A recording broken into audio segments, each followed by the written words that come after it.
حضرت امام حسین تشریف لائے، بچوں سمیت آئے۔ حور بن یزید ایک شخص تھا، حور بن یزید، حور بن یزید نام یاد رکھنا۔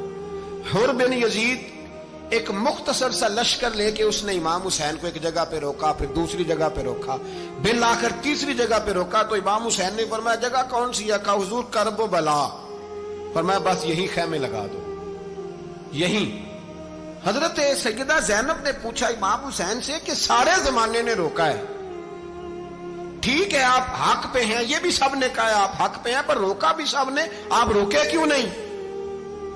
تو ابن کثیر اور ابن اسیر لکھتے ہیں کہ امام حسین رو پڑے، کہنے لگے بہن میں رک جاتا پر میں نے رات کو نانا مصطفیٰ کو خواب میں دیکھا ہے۔ تو حضور نے فرمایا حسین اگر آج یہ رواج پڑ گیا نا یزید جیسے لوگوں کا تو قیامت تک پڑا رہے گا، پھر لوگ کہیں گے کوئی نکلا نہیں تھا تو ہمیں بھی نکلنا، پھر لوگ ظالموں کے سامنے گردنیں جھکانے کے عادی ہو جائیں۔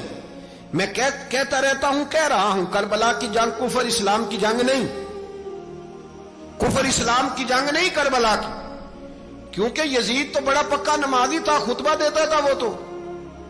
جب امام حسین رضی اللہ تعالیٰ عنہ نے کربلا کے میدان میں جمعے کا دن تھا تو یزید کے سامنے کو بات کرنی شروع کی، عمر بن سعد کے سامنے، تو عمر بن سعد کہنے لگا حسین زیادہ باتیں نہ کر، ہمارا جمعہ لیٹ ہو رہا ہے، جنگ کے لیے تیار ہو، فٹافٹ آ، اہل بیت نبوت کو قتل کریں گے اور قتل کے بعد پھر نماز پڑھیں گے اور پھر کہیں گے اللہم صلی علی محمد وعلی آل محمد، اسی نماز میں پھر درود بھی پڑھیں گے۔ یہ کیسا مرتبہ ہے، کیسا انداز ہے، دوستی قاتل سے بھی مقتول سے یارانہ بھی۔ حور بن یزید امام حسین سے کہنے لگا مجھے حکم ہے آپ کو روکنے کا، آپ آگے نہیں جا سکتے۔ امام صاحب نے فرمایا وجہ؟ زمین اللہ کی ہے۔ اس نے کہا آپ بیعت نہیں کر رہے، یزید کی حالات آپ کے حق میں درست نہیں ہیں، آپ نہیں جائیں گے۔ امام روک گئے۔ ظہر کی نماز کا وقت ہوا تو حضرت علی اکبر امام حسین کے بڑے صاحبزادے انہوں نے اذان ظہر پڑھی تو حور بن یزید کے لشکر نے امام حسین کے پیچھے نماز ادا کی۔ کہا بھئی تم مقابلے میں آئے ہو، نماز پیچھے پڑھتے ہو؟ کہا حضور مقابلہ تو تلواروں سے کر رہے ہیں پر ہمارا دل تو مانتا ہے نا کہ مصطفیٰ کا نواسہ بڑی شان والا ہے۔ حور بن یزید نے 3 نمازیں لشکر سمیت امام حسین کے پیچھے پڑھی ہیں، 3 نمازیں، ظہر اثر اور مغرب۔ پھر امام حسین کے سامنے شرائط پیش کی کہ آپ کو یہاں گھیر لیا گیا ہے، یہاں آپ بیعت کریں گے، یہاں آپ جنگ کریں گے، 2 ہی باتیں۔ امام حسین نے فرمایا نہیں بھائی بیعت تو میں نہیں کرتا، اس کے علاوہ تم جو کہتے ہو میں کرنے کو تیار ہوں۔ اس نے خط لکھا، عبید اللہ ابن زیاد کو ایک بندہ دوڑایا پیچھے، کوفے چند میل پہ کوفہ تھا، کہا وہ نہیں مان رہے، کیا کرنا ہے؟ تو حسین ابن علی ہے، میں زیادہ دیر انہیں روک بھی نہیں سکتا۔ انہوں نے پیغام دیا حور بن یزید کو کہ کرنا کچھ بھی نہیں، ان کا پانی بند کر دو، بلیک میل کرو، کھانا پانی نہیں ملے گا، چھوٹے چھوٹے بچے ہیں، خود ہی مان جائیں گے۔ حضرت امام علی مقام کے بارے میں حور کے پاس جب یہ پیغام آیا تو حور کہنے لگا میری طبیعت نہیں مانتی حسین پر پانی بند کروں، دل نہیں مانتا۔ جب یہ لفظ کہے نا دوبارہ تو پھر عبید اللہ ابن زیاد نے عمر بن سعد کو 10,000 آدمی دے کے بھیجا، کہا حور بن یزید لچک دکھا رہا ہے حسین کے حق میں۔ ایک رے کا علاقہ تھا، بڑی وہاں فصل ہوتی تھی، لوگ کوشش کرتے تھے وہاں کا گورنر بننے کی، کوشش کرتے تھے۔ تو عبید اللہ ابن زیاد کہنے لگا تمہیں رے کی گورنری ملے گی، سب سے سرسبز و شاداب علاقہ، تمہیں وہاں کا گورنر بنایا جائے گا اگر حسین کے خلاف لڑو گے۔ یہ اتنی زبردست ہوتی ہیں گورنریاں کہ گورنریوں کے لیے لوگ نسل رسول کے خلاف بھی نکل آتے ہیں، یہ اتنی تگڑی ہوتی ہیں، اتنی جلدی وفاداریاں بدلتی ہیں۔ امام حسین کو روک لیا گیا، عمر بن سعد نے روک لیا۔ 1 محرم کو امام آئے، 7 محرم تا روکا گیا، 7 محرم کو پانی بند کر دیا۔ جانور پانی پیتے تھے، گھوڑے پیتے تھے، کتے پیتے تھے، لیکن مصطفیٰ کے گھرانے کو پانی پینے کی اجازت، 3 دن تک پانی بند رہا۔ 9 محرم کو عمر بن سعد نے اور لوگ بلائے۔ شمر ایک بڑا سخت آدمی تھا، سنگ دل بدبخت، جس نے حضرت علی اصغر کے گلے پر تیر مارا تھا، وہ اور لشکر لے کے آیا۔